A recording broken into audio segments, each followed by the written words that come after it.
One day, a lot of earthquakes in California and in Oregon along well-known fault lines, I have to say, and well-known plates. So now I'm hearing panic that they say the big one is coming. The Cascadia fault will rupture. This is unusual. So many strong earthquakes in just one day, just hours apart. So what is this, and do we need to worry? And I have to say because I live along the Cascadia fault. So if that thing blows and I'm able to give you a live video, I will definitely do that. I hope I'll be able to do that, but I hope I won't, because I hope it won't happen.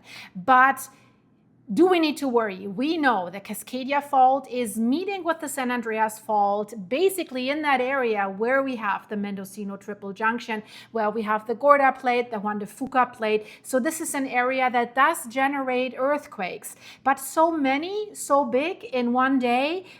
Magnitude 5.7 and magnitude 5.1 as well, and then multiple 4.5, 4 point somethings.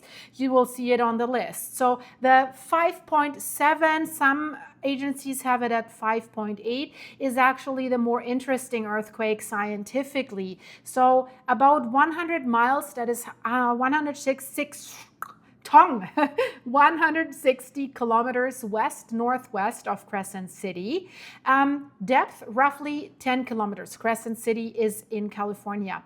Located inside the Gorda plate. Inside the Gorda plate. That's an interesting location, not along the edges. And it's also not on the Mendocino fault itself. And then only 2 hours later, after the magnitude 5.7, 5.1 west of Petrolia, and then these aftershocks that you see here around that, 4.5 aftershock right away, and then additional smaller events happening there as well.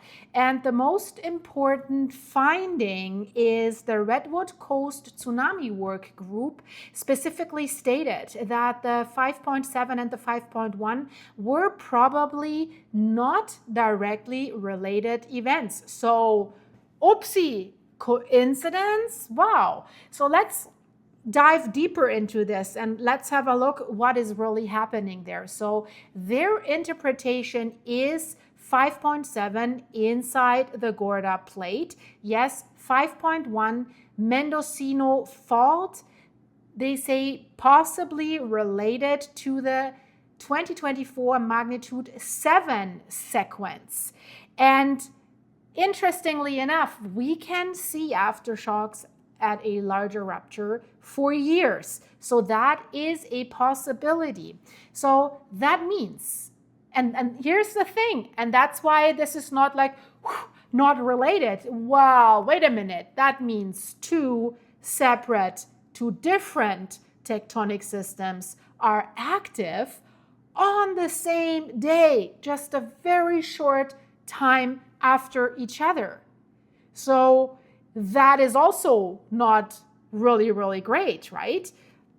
Why do I find that noteworthy? Well, the Gorda plate is a little bit unusual because unlike most plates, it's literally being squeezed and deformed internally. So if we want to say, or if we want to describe this in scientific language, it's an undergoing significant internal deformation with many faults inside the plate itself. So when you get a magnitude 5.7 inside the Gorda plate, 5.1 on the Mendocino fault, several 4-point plus events within hours, it is suggesting to us that the entire southern Gorda region is under elevated stress right now. So are these foreshocks, question marks, right? Does this increase the Cascadia concern? Or is this a local shizzy hitting the fizzy potential, Northern California, Southern Oregon, Mendocino Triple Junction, that is actually a 5-let, or how you want to say that, junction that they now found out, not 3, 5 plates. I have made a video about this. I'll put it in the end screen. Really, really interesting. So does it increase the Cascadia concern?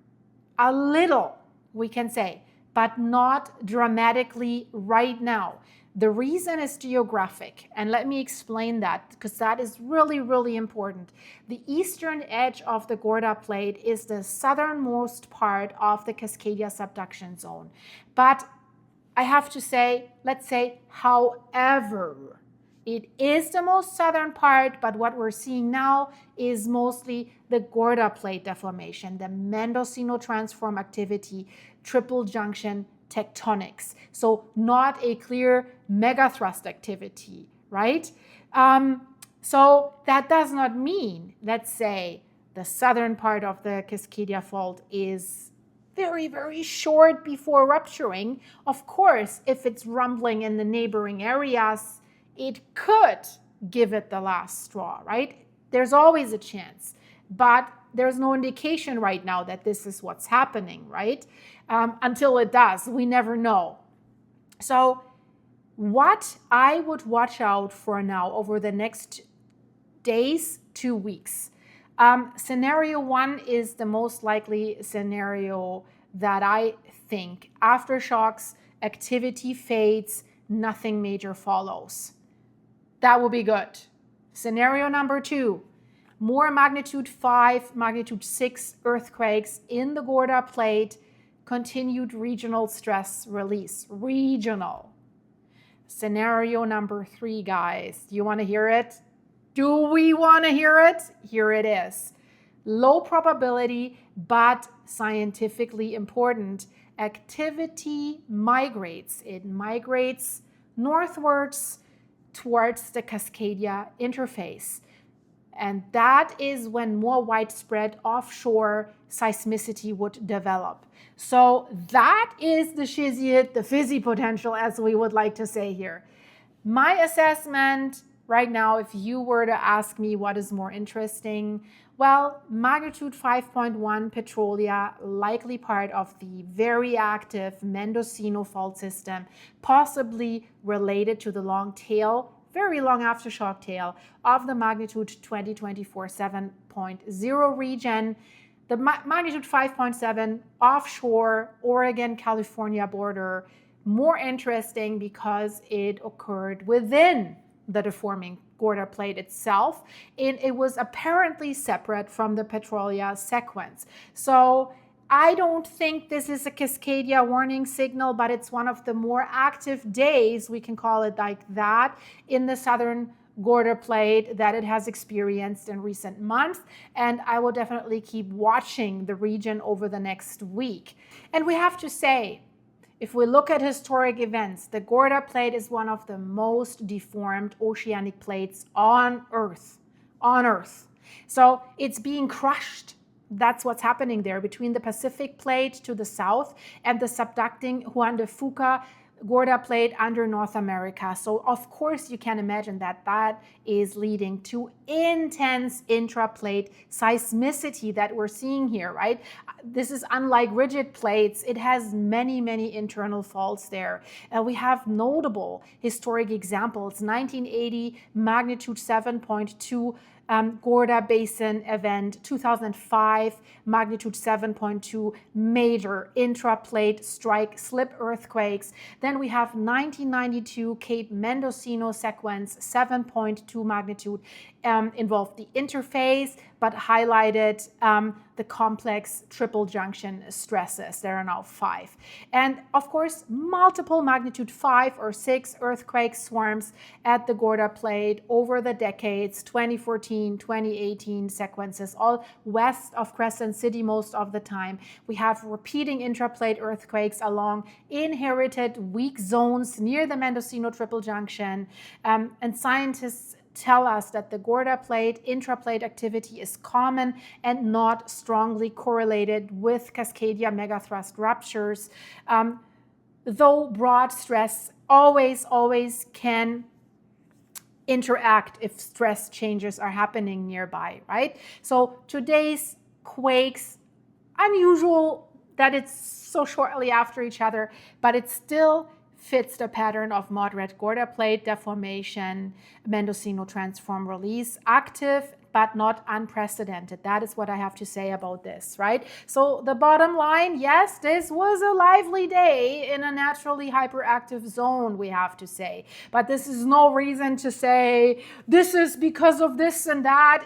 It's just happening there on a regular basis. We have two different systems that are firing, but still, I would not panic for the Cascadia fault. But of course, I will be on the pulse for you on that. But I have something else that I just released, and it's really, really interesting because there's something hidden in the Pacific Ocean, a fault line that produces earthquake like clockwork and always the same magnitude. Always the same magnitude. So every 6 years, same location, same magnitude, and then it stops, it doesn't go higher. And scientists were like, why? Why? Why is the fault never rupturing longer or at a different spot? And you can really take your alarm clock and say every 6 years, boof.